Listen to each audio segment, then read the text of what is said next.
हमें मंदिर में आस्था है। हम्म। आपको पता होना चाहिए इस मंदिर को बनाने के लिए कितनी कुर्बानियां दी गई। सन 90, 91, 92 में जब ये मंदिर का आंदोलन चला, सैकड़ों लोगों ने वहां पे जाके सरकार की गोलियों से मरे, हजारों लोगों ने लाठियां खाई, लाखों लोग जेल में गए, उसमें मेरे पिताजी भी शामिल थे। आप अगर संजय जी पूरी तहकीकात करोगे ना, पहली बात तो 1200-1600 करोड़ का नहीं है, बड़ा घोटाला है। दूसरी बात, जिस मंदिर में सरकार की इन्वॉल्वमेंट है, चाहे वो बनारस कॉरिडोर हो, चाहे उज्जैन का महाकाल मंदिर हो, चाहे बद्रीनाथ मंदिर हो, बिल्कुल सब में चोरियां मिलेंगी। जांच की जरूरत है। लोगों को धोखा देना, लोगों के सामने कुछ और पेश करना, अंदर में कुछ और रखना, इनके मन से आत्मा से पूरी तरह काले लोग हैं। तभी इतना बड़ा कांड, जिस राम के नाम पे आप रोज वोट लेते हो, हर इलेक्शन में राम मंदिर की बात करते हो, आज उसी की चोरी कर ली और कोई मिला नहीं चोरी करने के लिए भी।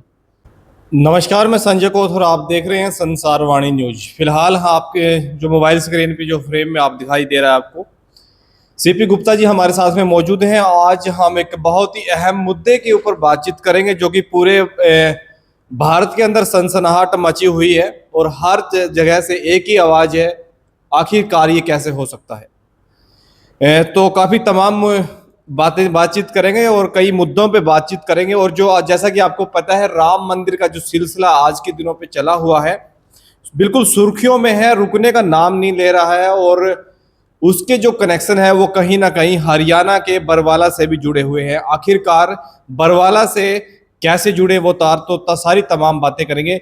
जी गुप्ता जी नमस्कार। नमस्कार जी गुप्ता जी, जैसे कि आपको पता है और पूरे भारत को पता है कि पिछले दिनों राम मंदिर में जो चोरी हुई है, उसको आप किस नजर से देखते हैं?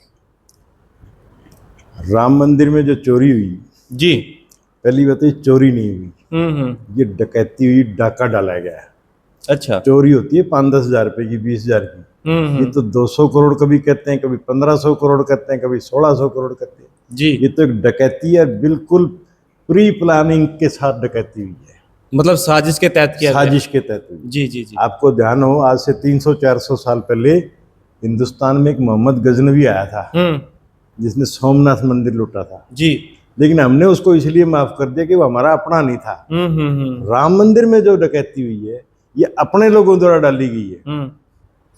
हमारे अपने लोग हैं, आरएसएस के, बीजेपी के लोग, जिन्होंने डकैती करी। आजकल कार्टून भी बनाए जा रहे हैं कि मोहम्मद गजनवी ये कह रहा कि चलो अब की बात इन्होंने खुद ही लूट लिया। बिल्कुल। आप अगर संजय जी पूरी तहकीकात करोगे ना, पहली बात तो 1200-1600 करोड़ का नहीं है, बड़ा घोटाला है।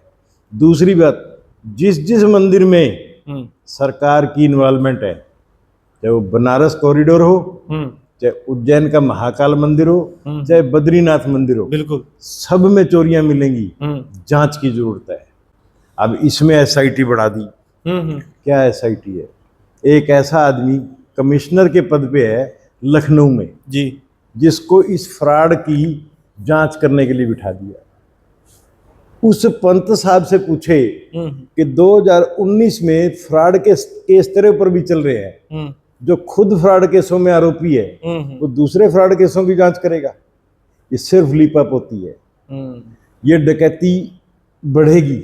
अगर इस समय नहीं रोका गया तो बहुत ज्यादा डकैती होगी। राम मंदिर नहीं है, वो प्रत्येक हिंदुस्तानी हिंदू का मंदिर है। राम हमारे कण कण में बसता है। हम हरियाणा के हैं। हाँ, सुबेरे उठते सबसे पहले क्या करते हैं? राम राम जी। किसी के घर में किसी की डेथ भी हो जाए तब भी हम कहते हैं राम को प्यारा हो गया। किसी की फसल खराब हो जाए, राम की मर्जी थी, ये रोज ही सुनते हम। राम से इसी बात का बीजेपी ने, आरएसएस ने वोट लिया।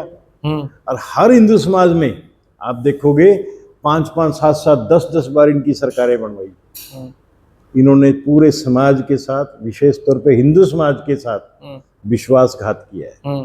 इस विश्वासघात की बिल्कुल निष्पक्ष जांच होनी चाहिए।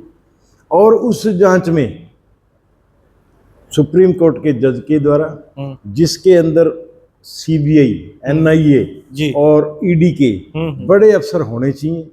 डेली बेस पे जांच और डेली बेस पे जनता को उसका जानकारी दी जाए भी आज ये किया गया। ये जो छोटे भैया नेता अंदर कर दिए, छोटे भैया नेता के कर्मचारी क्लास 4 ड्राइवर, चौकीदार, जूते में छुपा के पैसे ले गया, कपड़े में छुपा के 1500-1600 करोड़ रुपए ले गया, 1200 करोड़ रुपए ले गया, 80 लाख रुपए रिकवरी कर ली, बाकी पैसे कहाँ हैं? इनके सरदारों को पकड़ने की जरूरत है।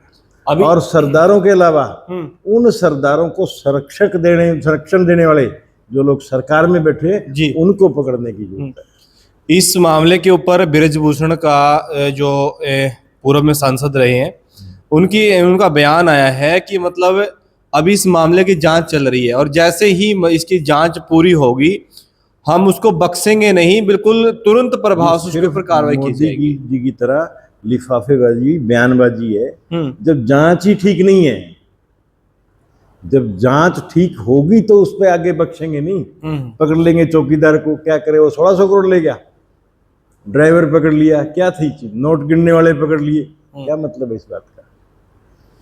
नहीं, आप इस गुप्ता जी इस पूरे मामले को आप किस तरह देखते हैं? जैसे कि पिछले दिनों एक वीडियो वायरल होती है बीजेपी के मतलब किसी कार्यक्रम के दौरान एक मतलब हनुमान को उसके सामने नचाया जाता है यात्रा के दौरान और उधर मंदिर लूटा जाता है, तो आप इसके पूरे मामले को कैसे देखते हैं? भारतीय जनता पार्टी और आरएसएस का चरित्र है जी। लोगों को धोखा देना, लोगों के सामने कुछ और पेश करना, अंदर में कुछ और रखना। इनके मन से, आत्मा से पूरी तरह काले लोग हैं। तभी इतना बड़ा कारण, जिस राम के नाम पे आप रोज वोट लेते हो, हर इलेक्शन में राम मंदिर की बात करते हो, आज उसी की चोरी कर ली और को मिला नहीं चोरी करने के लिए भी। ये मत समझना कि मैं राम के खिलाफ हूँ। जी। ना मैं राम के खिलाफ हूँ, ना राम मंदिर के खिलाफ हूँ। अगर होता तो मेरे घर में राम मंदिर के भगवान राम की फोटो नहीं होती। मेरे ऑफिस में आप देखोगे तो राम मंदिर में जिस मूर्ति को स्थापना की गई, बिल्कुल जो आप स्क्रीन पे देख पा रहे हैं वही है ये जो आप देख रहे हैं। जी।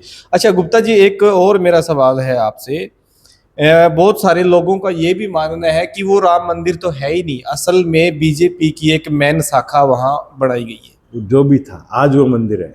हमें मंदिर में आस्था है। आपको पता होना चाहिए इस मंदिर को बनाने के लिए कितनी कुर्बानियां दी गई। सन 90, 91, 92 में जब ये मंदिर का आंदोलन चला, सैकड़ों लोगों ने वहां पे जाके सरकार की गोलियों से मरे, हजारों लोगों ने लाठियां खाई, लाखों लोग जेल में गए। उसमें मेरे पिताजी भी शामिल थे। उस समय वो बरवाड़ा हल्का, जो आज उकराना बरवाड़ा 2 अलग अलग हो गए, बरवाड़ा हल्के के प्रधान थे जी। उनके नेतृत्व में 450-500 लोग गए, हाथरस जाके पकड़े गए, अलीगढ़ जेल में 28 दिन रखे गए। आपके पिताजी? मेरे पिताजी। दूसरी बार फिर बैंक में गए थे किसी काम, उनको बैंक से उठा लिया पुलिस ने, हिसार जेल में, हिसार जेल काटी। तो मेरी भावना आहे तो ना। बिल्कुल। वो जो 450-500 लोग बरवाड़ा हल्के गए थे, उनकी भावनाएं आहत हुई। उसके अलावा उस समय एक आंदोलन और भी चलाया था अडवाणी जी ने जी। हर घर से 1 रुपया और 1 ईंट मांगी थी। 1 ईंट, जिसने बड़ी श्रद्धा से ईंट दी थी, 1 रुपया दिया था कि मेरी ईंट मंदिर में लगेगी। क्या उन सब की भावनाएं आहत नहीं? बिल्कुल, भावना को वहां पे मंदिर बाबरी ढांचा टूट रहा था, यहाँ पे औरतें घरों में बैठ के राम के कीर्तन कर रही थी। क्यों कर रही थी? क्या उनकी भावनाएं आहत नहीं? आस्था के अनुसार कर रही थी, आस्थाएं थी, क्योंकि हम हिंदू हैं जी। आज देश के 85% आबादी हिंदुओं की है। इनके खिलाफ देशद्रोह का मुकदमा दर्ज होना चाहिए। क्यों?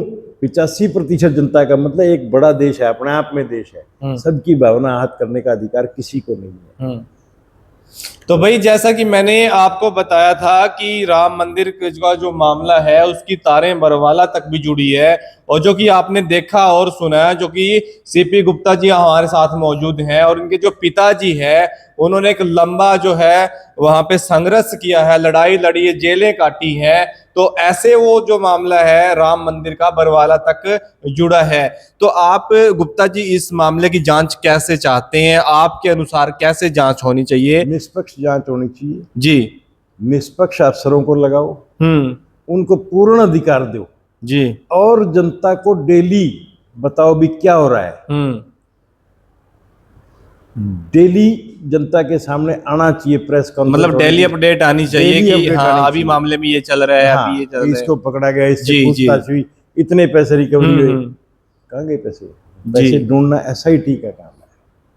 कोई कहता है मैंने 5 करोड़ रुपए की सोने की बनवा के रामचरितमानस दिया, कोई सिंधी समाज कहता है हमने 40 चांदी की ईंटें बना के दी। कहाँ गई सारी वो?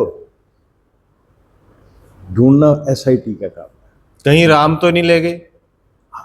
अगर राम ले जाते तब भी दिक्कत नहीं थी। क्योंकि तो राम देखो के गुप्ता जी, मैं वो इसलिए बोल रहा हूँ, हर चप्पे चप्पे पे कोने कोने पे सीसीटीवी लगे हुए हैं। नहीं लगे हुए, नहीं लगे हुए। एसआईटी ने यही बयान दिया है हाँ, कि सुरक्षा में यही चूक है। स्टेटमेंट थी उनकी। जी, जी। सुरक्षा में चूक है। हाँ। वहां पे पूरी तरह सीसीटीवी कैमरे नहीं थे। ये जानबूझ के किया गया, मतलब षड्यंत्र के तहत किया षड्यंत्र, गया साजिश पूरा का है। पूरा मामला। नहीं तो इतने पैसे खाने की हिम्मत है किसी में? जी। 1500-1600 करोड़ रुपए खाना किसी की हिम्मत में है क्या?